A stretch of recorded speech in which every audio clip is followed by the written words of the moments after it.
నువ్వేమో భూమి మీద అంతసేపు స్తుతుల సింహాసనం వేస్తావు, రేపు నీకు అక్కడికి పోయిన తర్వాత అయినా ఒరిజినల్ సింహాసనం వేసి కూర్చోబెడతారు.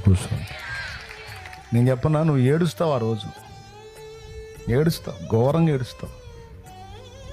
అధోగతి స్థితిలో ఉన్న నిన్ను తీసుకొచ్చి మహిమలోకి తీసుకెళ్ళి మహిమలో చేర్చటమే కాకుండా అసలు పరలోకం పోవటమే గొప్ప విషయం అయితే అక్కడ తీసుకెళ్ళి ఒక రాజ్యాన్ని, కొంతమంది సమూహాన్ని నీ చేతికి అప్పగించి వీళ్ళందరినీ ఏలటానికి ఇదిగో నువ్వు నియమించబడ్డావు, నీవు రాణివమ్మా, ఇదిగో నీవు రాజువయ్యా అని నిన్ను కూర్చోబెడితే నీకు సౌండ్ ఉండదు, కన్నీళ్ళు వస్తాయి. అక్కడ వాక్యం నెరవేరిద్ది, ప్రతి వాని కన్నుల నుండి వాని బాష్ప బిందువులు ఆయన తుడిచివేయును అన్నది.